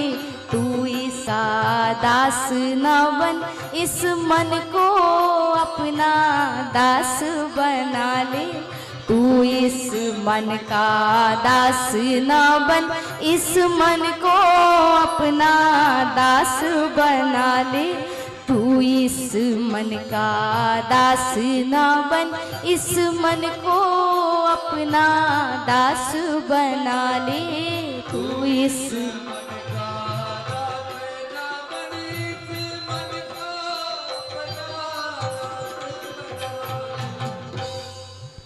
तो ये मन अपनी ओर खींचता है। किस प्रकार है ये मन? ये मन है महाराज उस जल की भांति। मान लो फर्श पर जल गिर गया तो आप पोछोगे नहीं, उसे साफ नहीं करोगे तो वो कैसे होगा? फैलता ही जाएगा ना। अपने आप तो समेट करके मिटने वाला, खत्म होने वाला नहीं है वो जल। कैसे होगा?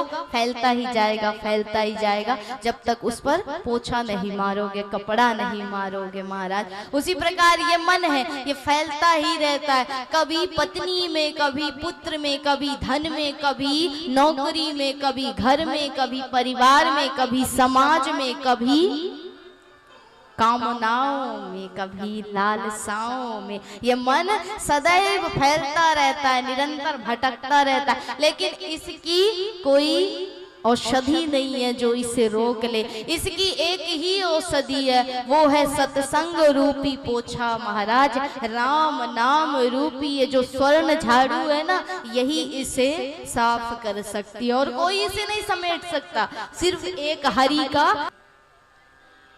इसलिए इस मन को वश में करना है, क्योंकि मन ही माया में फंसाता है, मन ही ममता में उलझाता है।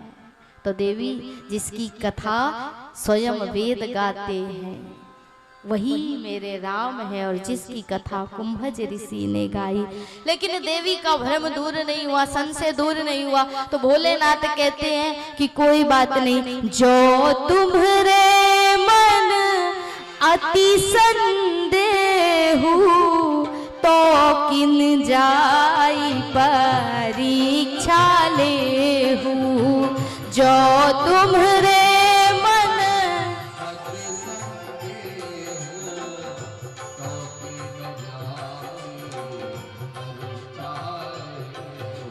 शंकर भगवान कहते हैं कि देवी नारी का स्वभाव है, मैं कहता हूँ एक बार पुनः कि शंका मत करो, शंका उचित नहीं है। लेकिन यदि तुम्हारे मन में शंका बैठ गई है तो उसका एक ही समाधान है कि जाओ और जाकर के परीक्षण कर लो, परीक्षा ले लो। लेकिन हाँ, एक बात याद रखना, विवेक धारण करके विवेक से काम लेना, कोई अनुचित कार्य मत कर देना। इसलिए जाओ और जाकर के परीक्षण लेके आओ। जब तक तुम लौट करके आओगी तब तक मैं इसी स्थान पर, इसी वट के वृक्ष के नीचे बैठा हूँ और तुम्हारा इंतजार कर रहा हूँ, प्रतीक्षा कर रहा हूँ।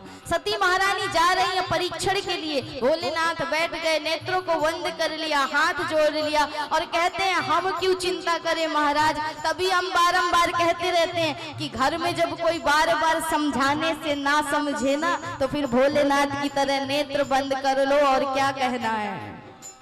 होई है सोई जो राम रची राखा, होई है सोई जो, होई है सोई जो राम रची राखा, होई है सोई जो को करी तरक बढ़ावई शाखा, को करी तरक। तो भगवान भोलेनाथ भी वही कह रहे हैं कि अब सती महारानी का समय सही नहीं है शायद, इसलिए तो शंका ने प्रवेश किया। इसलिए अब मैं क्यों चिंता करूं व्यर्थ में, जो मेरे राम चाहेंगे वही होने वाला है। अस कही लगे जपन हरि नामा, अस कही लगे गई सती जहाँ प्रभु सुख धामा, गई सती जहाँ। श्री राम जय राम जय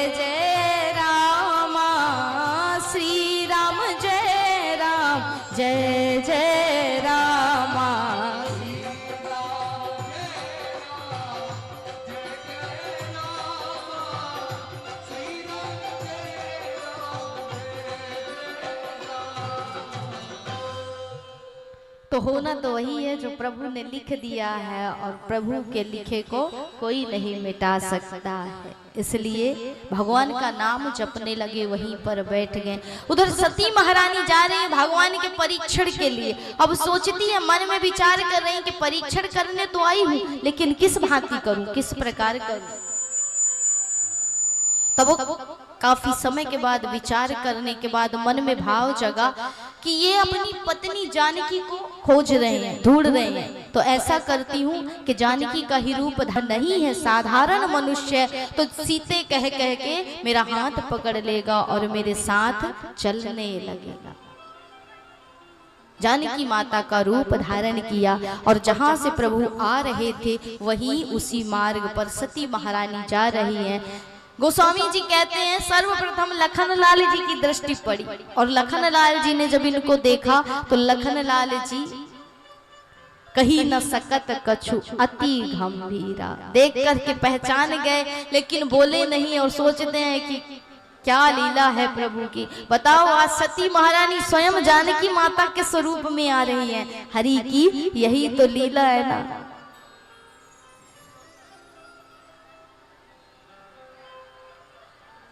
अब जो भगवान के चरणों की सेवा करने वाला हो वो पहचान गया, तो क्या भगवान नहीं पहचानते? भगवान नहीं जानते? वो ब्रह्म नहीं जानेगा?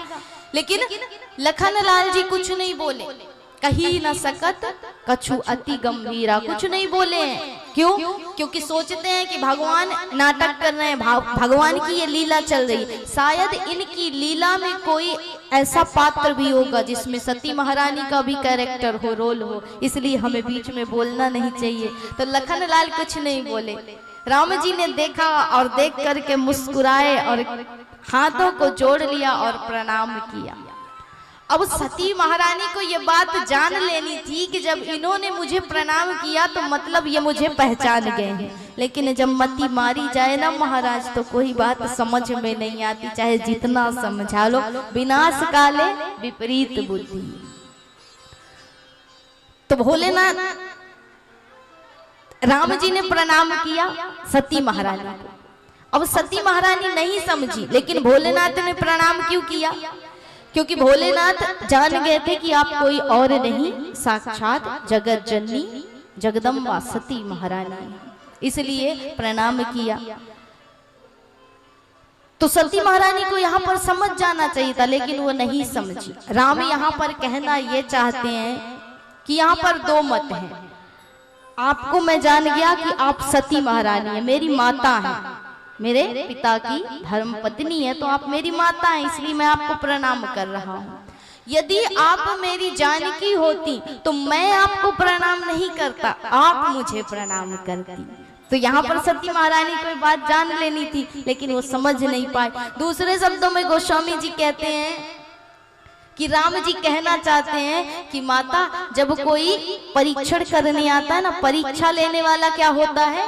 गुरु होता है। और गुरु को प्रणाम कौन करता है? शिष्य ही करता है ना, गुरु थोड़े ना प्रणाम करेंगे। तो आप मेरा परीक्षण लेने आई है ना, मेरी परीक्षा करने आई, तो आप मेरी गुरु हुई, इसलिए मैं आपको प्रणाम कर रहा हूँ। पर सती महारानी की मति अभी भी महाराज से बंधी हुई है, पहचान नहीं सकी। तब अंत में कहा कि माता, इस वन में अकेली कहाँ घूम रही और कहाँ है हमारे भूत भावन भोलेनाथ भगवान। अब सती महारानी ने जैसे ही सुना भोलेनाथ का नाम तो समझ गई कि हमें पहचान गए। वहां से भागने लगी महाराज, कुछ नहीं बोली, सीधे भागने लगी। तो राम जी लखनलाल की ओर देख करके मुस्कुराते और कहा, लखन तू पूछता है ना कि माया क्या है? यही है मेरी माया कि जिससे साक्षात सती महारानी भी नहीं बच पाई, फिर सांसारिक जीव क्या बच पाएगा महाराज? तो यही है मेरी माया। लेकिन आज इस माया का यदि पर्दा नहीं हटाया और सती को वास्तविकता से रूबरू नहीं कराया तो सती महारानी के जीवन में सदैव ये शंका बैठी रह जाएगी। इसलिए सती जी जब जाने लगी तो सामने से देख रही हैं कि राम, सिया और लखन तीनों चले आ रहे हैं। अब सती महारानी भ्रमित हो गई कि ये तो अभी अपनी पत्नी को ढूंढ रहे थे, ये सामने से इनकी पत्नी भी आ रही है इनके साथ। तब सती महारानी को भ्रम हुआ, नेत्रों को बंद कर लिया, जिधर देख रही है उधर भगवान की छवि है, साक्षात ब्रह्मा विष्णु महेश अपने आप को भी देख रही हैं कि उस दरबार में बैठ करके मैं भी उनकी सेवा कर रही हूँ। तो भ्रम हुआ, नेत्रों को बंद किया और वहीं मग में अर्थात मार्ग में बैठ गई। जब नेत्रों को खोला तो देखा कुछ भी नहीं है। अब समझ में आया कि महाराज मैंने कितनी बड़ी भूल कर दी, लेकिन इस भूल को तो कर दिया, अब मैं अपने स्वामी को क्या जवाब दूंगी कि मैं शंकर कर कहा न माना, निज अज्ञान राम पर आना। मैंने भोलेनाथ का कहना नहीं माना और परीक्षण करने आ गई, लेकिन अब लौट करके जाऊंगी तो क्या उत्तर दूंगी। लौट करके आई, भोलेनाथ ने देखा और देख करके कहा कि कहो देवी कुशलता से हो ना, क्योंकि जब किसी को रोग लग जाता है, किसी को बीमारी हो जाती, कोई बीमार हो तो जब आप उसको देखने जाओगे तो यही पूछोगे ना कि सब कुछ कुशल मंगल है ना, कुशलता से तो है ना। तो कहा यहाँ पर सती महारानी को रोग लगा है शंका का, इसलिए भोलेनाथ कह रहे हैं कि कहो देवी कुशलता से तो हो ना, सब कुछ कुशल मंगल है। अब बताओ चलो किस प्रकार परीक्षण किया, सब कुछ सत्य कहना, अब झूठ मत कहना, क्योंकि भोलेनाथ को पता है कि ये अभी भी झूठ बोलेंगी। हम एक सत्य को छुपाने के लिए 1000 झूठ का आश्रय लेते हैं, यही संसार की दुर्गति का कारण है। यदि वो सत्य एक बार स्पष्ट कर दिया जाए तो 1000 झूठ बोलने की आवश्यकता ही नहीं है। एक ट्रेन में एक सज्जन सफर कर रहे थे, उनके साथ उनका एक बालक था। तो वो बालक जैसे ही स्टेशन आता तो कहता पिताजी समोसे दिला दो। अब पिताजी कहते कि चुप कर जा, पैसे नहीं है, शांत बैठ जा। तो बोलता था कि यदि नहीं दिलाया तो मैं बता दूंगा। अब पिताजी को दिलाना पड़ गया, समोसा दिला दिया बेचारे ने। ठीक है, फिर से दूसरा स्टेशन आया, अब पिताजी मुझे आइसक्रीम दिला दो। पिताजी ने कहा कितना खाएगा तू, पेट है कि कुआं है, बार बार खाए जा रहा है। तो उसने कहा नहीं दिलाया तो मैं बता दूंगा। महाराज 8 स्टेशन गुजर गए, वो बालक यही धमकी दिए जा रहा कि यदि नहीं दिलाया तो बता दूंगा, यदि नहीं दिलाया तो बता दूंगा। अब जो आसपास के लोग थे ना, इनको बड़ी मन में बेचैनी हो रही थी कि आखिर ये बात क्या है जो ये बता देगा। तो हमें जानने की बड़ी बेचैनी रहती है ना, किसी के घर में झगड़ा हो तो पहले जा करके कान लगा करके सुनेंगे। अपने घर के झगड़े को शांत नहीं कर पाते, दूसरे के झगड़े को सुनने जाते हैं। तो जो आसपास लोग बैठे थे वो सुन रहे थे, 8 स्टेशन निकल चुके थे, उनके मन में बेचैनी है कि आखिर ये बता क्या देगा। तो जब 9वां स्टेशन आया और पुनः उस बालक ने जिद की तो लोगों ने कहा कि प्रभु अब नहीं रहा जाता, ये बताओ कि ये बता क्या देगा।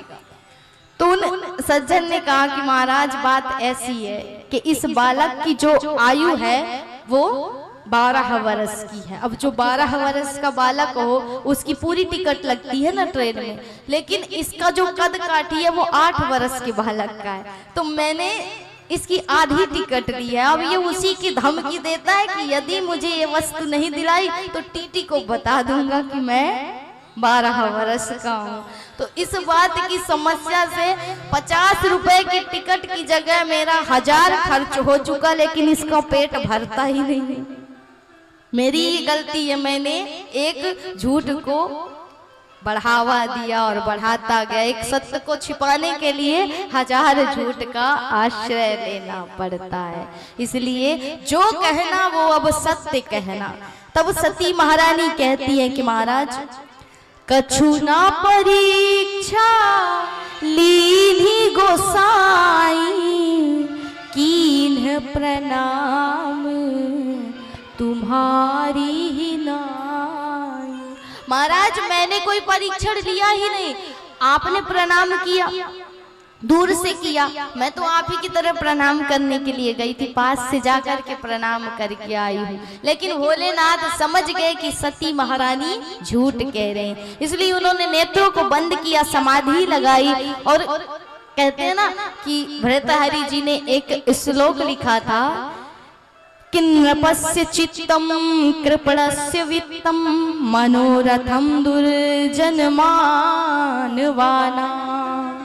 त्रिया चरित्रम पुरुषस्य भाग्यम देवो न जानाति कुतो मनुष्यम।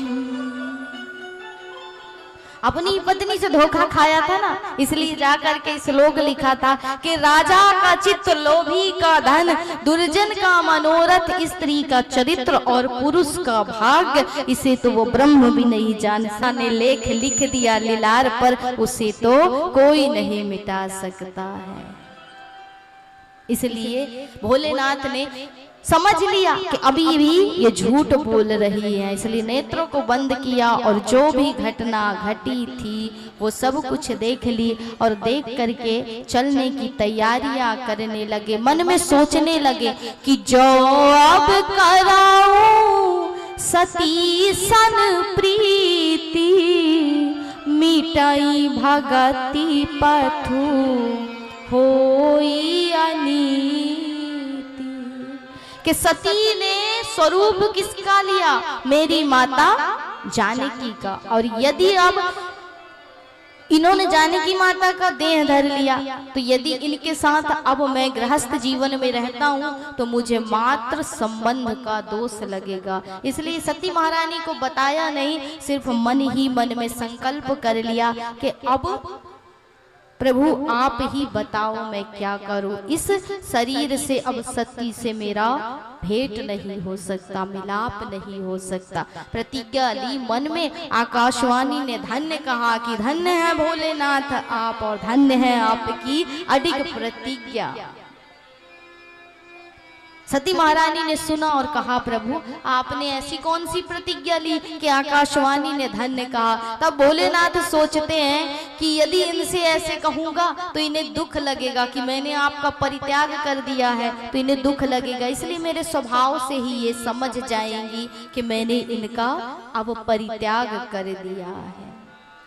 सती महारानी को साथ में लेकर के बरनथ पंथ विविध इतिहासा विश्वनाथ पहुँचे कैलासा।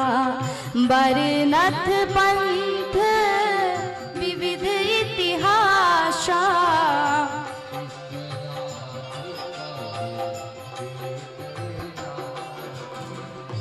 सती महारानी के मन को दुख ना पहुंचे, पीड़ा ना पहुंचे, इसलिए प्रभु अनंत कथाओं का आश्रय लेते हुए, उन कथाओं को कहते हुए भूत बावन भोलेनाथ पहुंचे कैलाश पर्वत। और कैलाश पर्वत में चूंकि अब उन्होंने सती महारानी का परित्याग कर दिया था, इसलिए चले गए, मृग चर्म बिठाया, उसी में आसन लगाया, समाधि में लीन हो गए। और समाधि में लीन हुए सती महारानी दिन प्रति दिन अब क्षीण होने लगी महाराज, और मन में कहने लगी कि या तो भोलेनाथ से पुनः संधि करा दो, संबंध बना दो, या फिर इस देह से मुझे मुक्ति दिला दो। प्रभु इतना ही काम करो। भोलेनाथ चले गए समाधि में। गोस्वामी जी बड़ा सुंदर भाव लिखते जा रहे हैं। बीते संबत सहस सतासी, बीते संबत तजिय समाधि शंभु अविनाशी, तजी समाधि शंभु। राम नाम शिव सुमिरन लागे, जाने सती जगत पति जागे।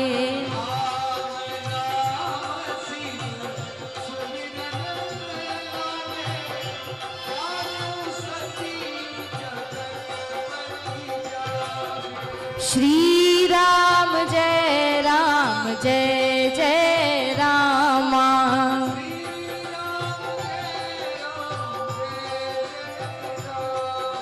श्री राम जय जय रामा।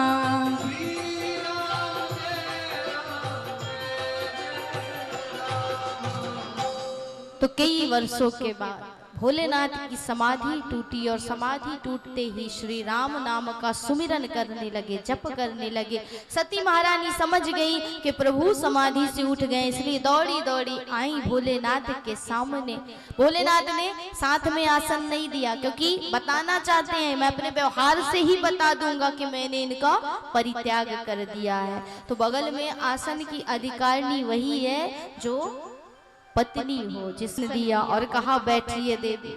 सती के मन को जाना और देखा कि सती बड़ी दुखी है, इसलिए भोलेनाथ उनके मन को बहलाने के लिए कथा कहने लगे। लेकिन अब सती महारानी का मन यदि कथा में लगा होता तो इतनी बड़ी समस्या ही क्यों उत्पन्न होती। कथा में तो मन लगता नहीं। उसी समय एक घटना घटी। ब्रह्मा जी ने प्रजापति की उपाधि दे दी, किसे? दक्ष महाराज को। और दक्ष महाराज कौन है? भोलेनाथ के ससुर जी हैं, इसलिए भोलेनाथ से द्वेष रखते हैं, भोलेनाथ से द्वेष रखते हैं। और जब इन्हें प्रजापति की उपाधि मिली तो इन्होंने अहंकारवश एक यज्ञ का आयोजन किया। तो गोस्वामी जी कहते हैं ना कि संसार में अस नहीं को अस जन्मा प्रभुता पाही जाहि मद नाही नहीं को अस जन्मा जग माही। तो महाराज संसार में कोई ऐसा नहीं है कि जिसे प्रभुता मिल जाए उसके अंदर अहंकार ना आए, अभिमान ना आए। होता है ना, छोटी सी वस्तु मिल जाने से इतना बड़ा अहंकार आ जाता है, इतना बड़ा अभिमान आ जाता है। फिर महाराज प्रजापति की उपाधि मिली है दक्ष महाराज को, क्या अहंकार नहीं आता, अभिमान नहीं आता, और द्वेष तो भरा पड़ा है। इसलिए एक यज्ञ का आयोजन किया, उसमें आमंत्रित नहीं किया किसे? सती महारानी और भोलेनाथ को। विमान देवताओं के वहीं से गुजरने लगे। सती महारानी का मन तो चूंकि कथा में लगता नहीं, इसलिए पूछा कि प्रभु ये विमान कहाँ जा रहे हैं, इतना शोर क्यों हो रहा है, इतना कोलाहल क्यों है? भोलेनाथ ने कहा देवी यहाँ वहां की बातें व्यर्थ में ना करें, आप तो कथा में मन को लगाएं, लेकिन मन तो लगता नहीं, मन तो ऐसे दुखी है। इसलिए भोलेनाथ ने बताया, जब सती महारानी बारंबार पूछ रही तो भोलेनाथ ने बताया कि देवी आपके पिता श्री दक्ष महाराज ने एक यज्ञ का आयोजन किया है, उसमें आमंत्रित नहीं किया हम दोनों को, क्योंकि एक बार जब ब्रह्मा की सभा लगी हुई थी और उसमें दक्ष महाराज का आगमन होता है तो सभी लोग खड़े हो गए, लेकिन ब्रह्मा जी खड़े नहीं हुए और भोलेनाथ खड़े नहीं हुए, क्योंकि भोलेनाथ चले गए थे समाधि में। ना हो जिसे अपने देह का भी भान न हो, वो सामने वाले को क्या जानेगा, इसलिए भोलेनाथ को तो पता नहीं था। ब्रह्मा जी तो सबसे बड़े हैं, इसलिए खड़े नहीं हुए। अब दक्ष महाराज को इतने सारे लोग खड़े हैं, हम भी अक्सर यही कहते हैं, करते हैं ना, सभी करते हैं कि मान लीजिए एक नाटक में आप जाते हो, एक जोकर आपको कोई कला दिखाता है, कोई जोक्स सुनाता है, कोई कला दिखाता है, तो एक जोक्स पर, एक कला पर आप कितनी बार हंसते हो? अगर वही बात हम एक बार कहें तो आप बहुत हंसोगे, सब हंसेंगे। दोबारा उसी को फिर से रिपीट करें तो थोड़े कम लोग हंसेंगे, पूरे नहीं हंसेंगे। तीसरी बार कहें तो अब बिल्कुल नहीं हंसेंगे। क्यों? क्योंकि एक जोक पर हम जब बार बार हंस नहीं सकते हैं तो एक दुख को लेकर के हम जीवन भर रोते क्यों हैं? बात यहाँ पर यही आती है ना कि एक बात को लेकर के हम जीवन पर्यंत रोते रहते हैं, दुखी रहते हैं, और एक हंसने वाली बात पर हम 2 बार से ज्यादा नहीं हंस सकते, तो प्रसन्नता कम, दुख ज्यादा है।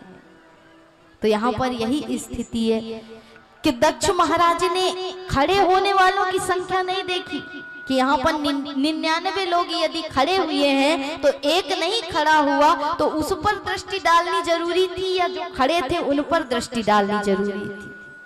तो जो सम्मान का भूखा होता है ना, वो एक को भी नहीं छोड़ता है। इसलिए बैर भाव था अंदर कि ब्रह्मा ने खड़े हुए, बात तो समझ में आई, लेकिन ये शंकर अपने आप को क्या समझता है, ये मुझे देख करके खड़ा क्यों नहीं हुआ। तो समय का प्रतीक्षा कर रहे थे और वही समय आया, प्रजापति की उपाधि मिली, यज्ञ का आयोजन किया और मुझे और आपको नहीं बुलाया। लेकिन मुझे पता है देवी कि आप एक पुत्री हैं और माता पिता के घर कोई आयोजन हो तो एक पुत्री का मन तो उस ओर खींचेगा ना। और 4 जगह ऐसी होती है देवी जहां बिना आमंत्रण के भी चले जाना चाहिए। मित्र के घर कोई कार्य हो तो आमंत्रण की नहीं सोचनी चाहिए, गुरु के घर कोई कार्य हो तो कभी आमंत्रण की प्रतीक्षा नहीं करनी चाहिए। माता पिता के यहाँ कोई आयोजन हो तो संतान को कभी निमंत्रण की प्रतीक्षा नहीं करनी चाहिए, और भगवान का कोई आयोजन हो तो उसमें भी कभी आमंत्रण की प्रतीक्षा नहीं करनी चाहिए, क्योंकि परमात्मा हम सभी के हैं और हम सब परमात्मा के अंश हैं। इसलिए मुझे पता है कि आपका जाने का मन तो करेगा, सती महारानी का मन भी है। क्यों? क्योंकि पति ने परित्याग कर दिया है, शायद माता पिता से मिलूं तो थोड़ा मन का बोझ हल्का हो, दुख हल्का हो। इसलिए मुझे पता है आप जाने को कहेंगी, लेकिन गोस्वामी जी कहते ना कि आवत ही हर से नहीं, नैनन नहीं सने, तुलसी तहाँ न जाइए, कंचन बरसे में। लेकिन नहीं जाना चाहिए, और जहाँ पर प्रेम हो, सम्मान हो, वहां पर आपको कोई नहीं भी बुलाए ना तो भी चले जाओ। लेकिन सती महारानी नहीं मानी कि महाराज मुझे जाना ही है।